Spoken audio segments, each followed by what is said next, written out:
De toute façon, pour moi, c'est de la politique. Bien sûr. Et pour moi, on s'en souviendra aux prochaines élections. Voilà ce que j'avais à dire, Cyril. Eh ben, Émile, vous savez quoi? Vous avez bien résumé. Je pense qu'il y a beaucoup de gens. Je vous le dis, moi, ils ont fait pour moi une énorme erreur. C'est sûr. Et vous verrez qu'ils s'en mordront les doigts aux prochaines élections. Vous verrez, parce que ça, les Français, c'est bien plus important qu'est-ce qu'ils ne pensent. Vous savez, j'ai l'impression qu'ils prennent ça un petit peu à la légère. Bien sûr. Mais ils ne se rendent pas compte comme c'est grave. Ils se rendent pas compte comme les Français leur en voudront. Et les Gabriel Attal, les Édouard Philippe, les successeurs de Macron, je peux vous dire, ça va être un très lourd fardeau à porter. Croyez-moi, et on les a pas vus réagir d'ailleurs. Et je pense qu'ils vont commencer à avoir des remontées du terrain, parce que quand les élus locaux vont sur les marchés, le week-end, etc., ils vont avoir ce genre de réflexion. Peu importe d'ailleurs la personne de quel bord politique qu'elle soit. Et quand ça va commencer à leur remonter, ça sera trop tard.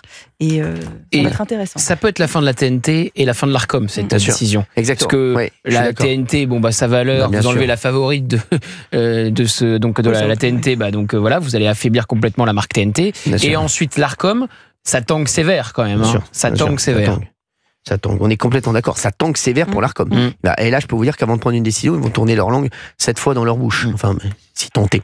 Merci Émile, mais vous avez bien résumé. Je suis complètement d'accord. Voilà, alors qu'est-ce qu'on va faire le soir? On va jouer au domino ou quoi? Mais non, vous inquiétez pas, on va trouver des solutions, Émile. Parce que tous ces gens-là, ils sont pas sur la même planète, ils sont pas comme nous. Nous, c'était notre petit truc du soir. On vivait que pour ça, quoi, le soir. Vous êtes un amour, Émile, vous inquiétez pas, on vous lâchera pas. On vous laissera pas tomber. Je vous fais des gros bisous, Émile. Et je vous le dis, si je continue, c'est vraiment pour les téléspectateurs, et vous le savez. Voilà, il y a beaucoup de papiers qui disent, mais c'est là, il y a que des papiers amis. Il y a pas un journaliste qui fait le constat de dire s'il veut, Cyril Hanouna, il pourra arrêter. Moi, les mecs, je suis très content. J'ai fait une belle carrière. Je suis très content, ça se passe très bien. Mais il y en a je vois que des papiers Cyril Hanouna dans la difficulté. Mais qu'est-ce qu'il raconte comme bêtises? On a des propositions de partout. C'est pas comme si. Mais surtout, moi, si je reste, je vous le dis, c'est pour les téléspectateurs, pour les auditeurs. Mais vraiment. Vraiment, parce que je vous jure que c'est vrai.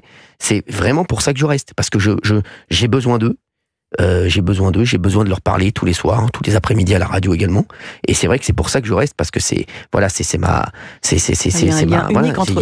j'ai un lien incroyable avec eux. Merci en tout cas, Émile. Merci Émile, merci. Ce que ça va créer, moi je le ressens, c'est du ressentiment. C'est-à-dire que peut-être que les gens vont pas pousser un cri, vont pas aller manifester, mais ça crée un ressentiment. Alors ils vous retrouveront dans un espace, mais ce qu'il se sera passé, ils vont pas l'oublier. C'est-à-dire ça restera. C'est coché. J'ai rencontré tellement de gens. Vous savez, alors je suis allé dans un quartier ce week-end, j'étais dans le 6e arrondissement, qui est plutôt un quartier plutôt à gauche, on va pas se mentir. Et j'ai rencontré plein de gens. Et tous les gens me disaient, Monsieur Hanouna, franchement, vous symbolisez la liberté. On n'est pas d'accord sur tout avec vous, et sur pas mal de choses on n'est pas d'accord. On n'est pas du même, on n'a pas les mêmes, parfois on n'est pas d'accord avec vous sur certains sujets, mais on est avec vous. J'aimerais bien avoir un sondage. Combien de pourcentage de la population dénonce la fermeture de C8? J'aimerais bien avoir un sondage. Moi aussi, je pense aussi. Je pense que ça serait intéressant. Oui, je pense aussi. Parce qu'on a fait un sondage sur la liberté d'expression la semaine dernière, c'était 70%, mais on a une pas vraie lancé question le sondage sur la suppression de l'Arcom. Est-ce que vous êtes pour la suppression de l'Arcom? Dites-nous ce que vous en pensez, bien entendu. Marie-Lise, merci d'être avec nous.